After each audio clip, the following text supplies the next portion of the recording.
What's going on, everybody? This is Professor Crypto Banana, and wow, the crypto markets are still bleeding out. I lost some funds because I had money in a project that got exploited. I lost money due to projects rug pulling on me. Also lost more money because there are certain Degen projects out there, meaning high risk, high reward, that the price just tanks so bad, I don't see this recovering. Some of my blue chips, well, they're down like 60-70%, and we were promised a bull run. It hasn't happened yet. I don't even know if it's coming. I want justice. So in this video, I'm going to discuss more of my strategy for the long term, how I'm going to look at my past mistakes and how I'm still trying to reposition and get myself in the right mindset moving forward. But before we get started, I gotta let you know, hey, I'm not a financial advisor. This is not financial advice. Keep in mind that this is just my opinion and just for education and entertainment purposes only. I'm not a crypto expert. I'm learning as I go along, similar to a lot of you guys. So I'm just sharing my knowledge. And yeah, please always double check my work. Keep in mind that crypto is risky, so always do your own research. So this is the game plan, how we're going to talk about it.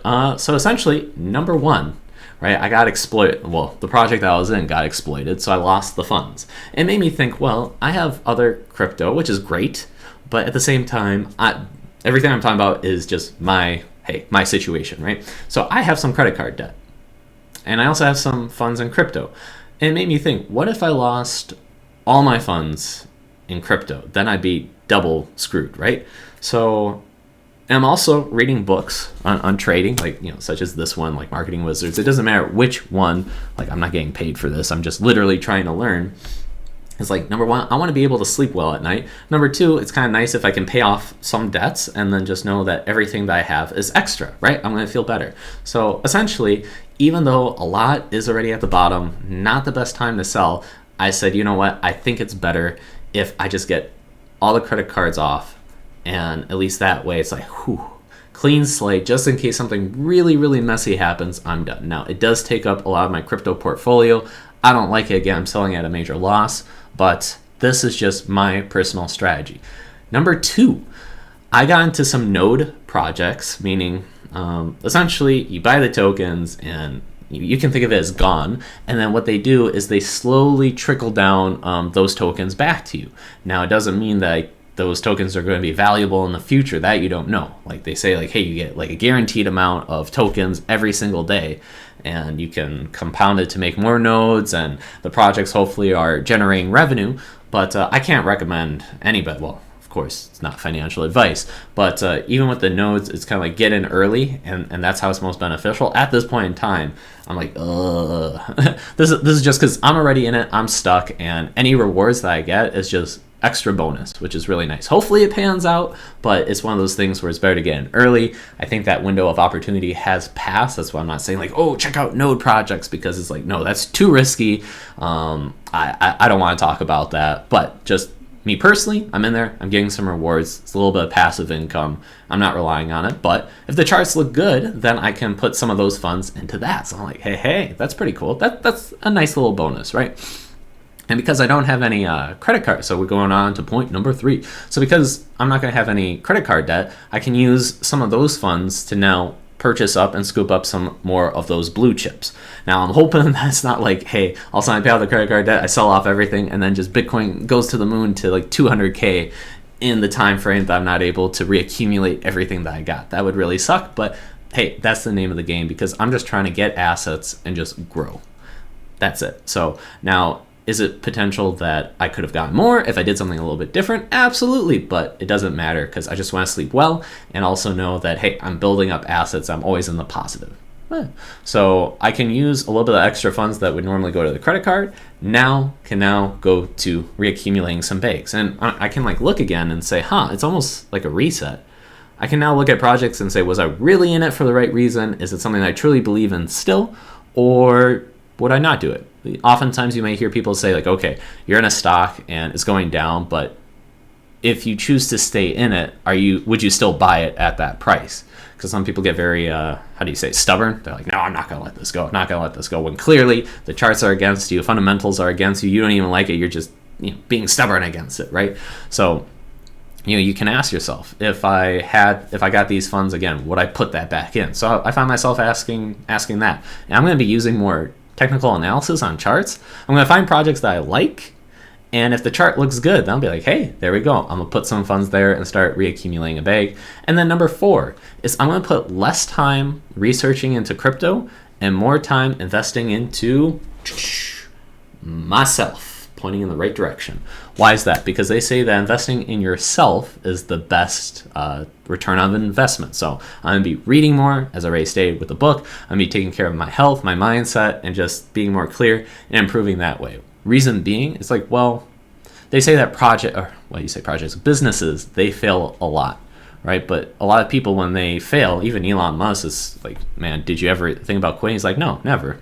Because he probably put in a lot of time, energy, effort into what he learned, and he believed in it.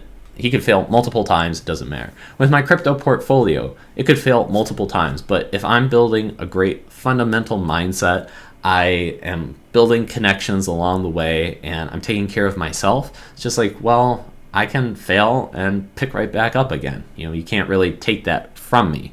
And the biggest investment is not my crypto portfolio, it's more kind of like what's in my mind, so to speak. So yeah, it may suck and it can be painful, but overall, I think that's the best investment. So that translates into me putting less time into researching more of the riskier stuff and maybe going into more of the safer plays, and it's a little bit less risk, less reward, but at the same time, I'm gaining time, and time is money in that aspect. So yeah, we can all talk about that, but that is just kind of my game plan moving forward for 2022, because we were all promised right? We're all promised that bull run, and we can take a look at some charts and whatnot and what I'm looking at. But we were all promised that bull run. It did not happen. And my theory is like you can't really predict what's going to happen. You can kind of guess and say, okay, in the long term, really believe in crypto, but I'm no longer really putting my trust or I'm not putting too much weight towards people saying, okay, by this time frame, I think this is going to happen. No, I'm just going to say overall, this looks like a great asset. I'll play along and use maybe some charts to figure out when to get in, when to get out, that type of deal. But overall, I'm doing this from more of a long-term perspective. So here's a great example. A lot of people give me crap because of my so many trend lines, and they're absolutely right. I mean, look at all these purple, beep, beep, beep. Love it. So I changed it to yellow for the banana colors. These, in my opinion, are my 2 most important trend lines that I got. So this is known as support. We're looking at Bitcoin naturally because it kind of dictates the rest of the crypto market. I'm looking here. So if it goes below that, I'm like, ooh, that is some scary stuff. But if it goes above it, then it's like, hey, we're back in it. But notice how much time has passed. A lot of people get very impatient, buy the dip, and then there's nothing left to buy the dip. And a lot of these times, this can get dragged out for a long amount of time, so be patient. For example, we talked about the credit cards, right? I like put it all on, and then it's like, well, now I'm waiting and I'm paying interest for something that is not moving. Doesn't make sense, at least in my situation. So you can see right here, trading view, 38 days. We've been in what's known as a downtrend, just average price going down for the last 38 days. Could go on longer. Now I'm hoping that by January 2nd, we have an answer to which way we're going to go. But again, nothing is guaranteed. So we will find out. But that's just an example. So in that time, I can accumulate, do what I gotta do. But that is just one way of how to look at it, And since the second most recent high, how long are we from there? 256 days. That's almost 2/3 of a year. And we have not busted through. Previously, it was 65,000, then went up to 68,000. So, if you ever did like a credit card loan, let's say at the top here, man, you're still waiting.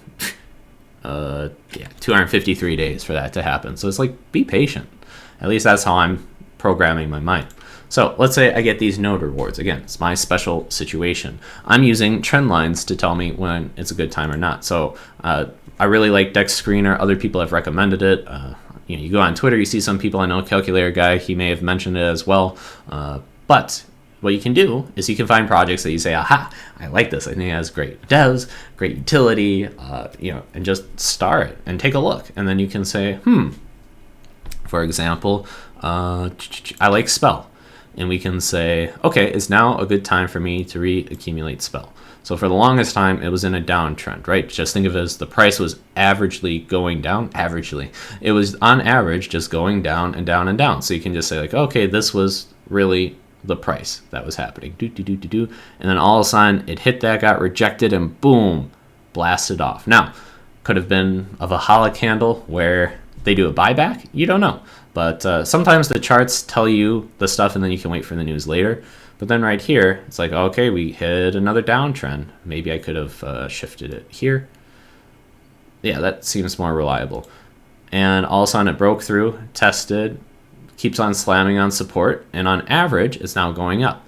So maybe around here would have been a good time for me to jump in, maybe even here, but you get the point. As opposed to, I can look at Rap Memo, which is Wonderland Time. It's kind of cool. Who is it, like Siam Kid? He did a video and he explained, yeah, you can just, watch this downtrend, do a sidestep, meaning like sell, get out, and then, get back in when it's above a certain price. And now I'm looking at this, I'm like, hey, this looks very attractive right here, right? Because we're going to downtrend, downtrend, downtrend. And this takes into account the rebasing rewards, right? And then boom, look at that. This seems like a great place to get in. And I can just literally close my eyes while still looking. I can still close my eyes and be like, all right, what other projects are out there that's looking good?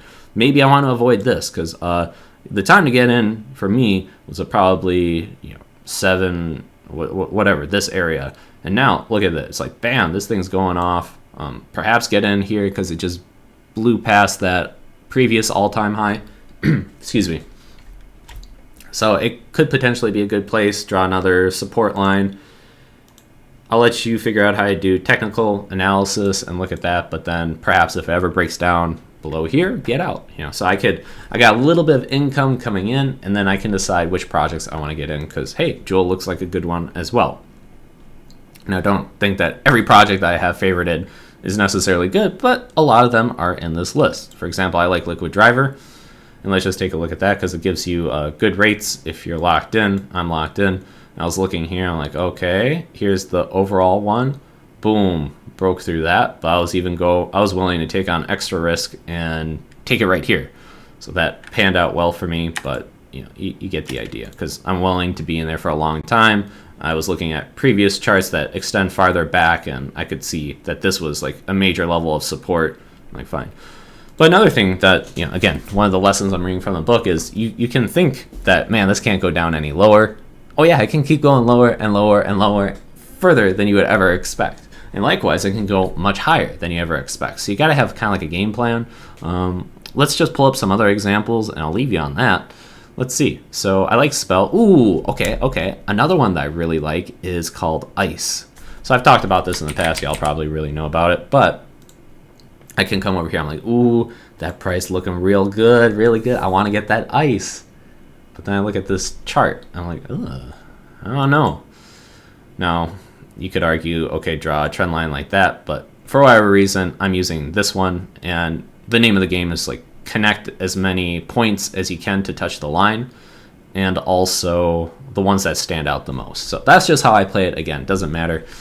You can always do your own research and check out which technical analysis works best for you. But for me, I'm just looking at it and saying, okay, on average, ice is dipping in price continually.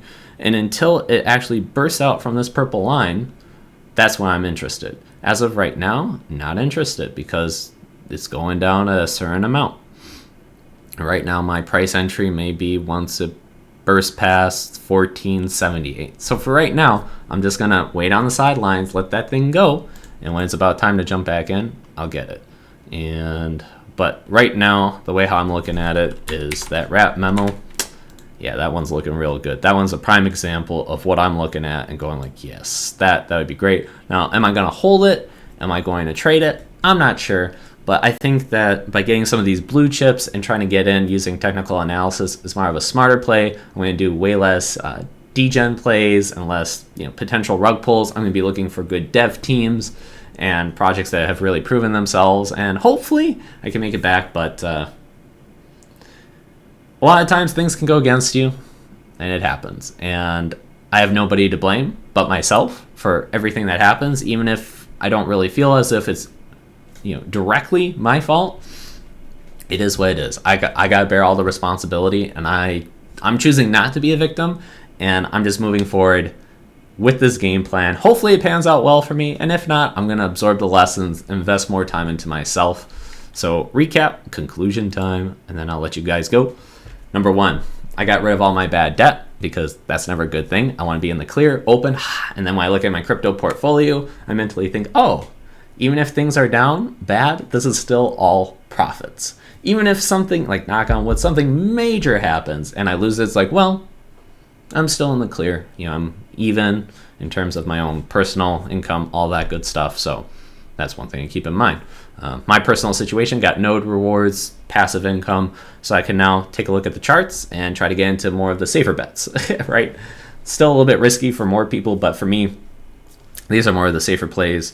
And as a result, by not having credit card debt, hey, I can put a little bit extra into crypto projects or put some other stuff and look into other passive income plays in my normal life, maybe outside of crypto. Not really like crypto, but hey, I'm always open to the idea because I want to make money. I want to, who doesn't? Who doesn't? Right? So that is just the mindset is what's really important, which hence I'm going to invest more time into myself. I'm going to spend less time necessarily scouring Twitter for the last Degen play and really risky stuff and just say, you know what, I'm very content, I'm very happy, I'm looking at the charts tell me what to do, more or less. I'm going to use that as tips and what to get in, what to get out, just be chill and spend more time reading, learning, networking, being healthy, and improving my own life. So hopefully that, I don't know, that's good information for you guys. If not, it do be like that sometimes. I'll see you guys in the next video. Peace.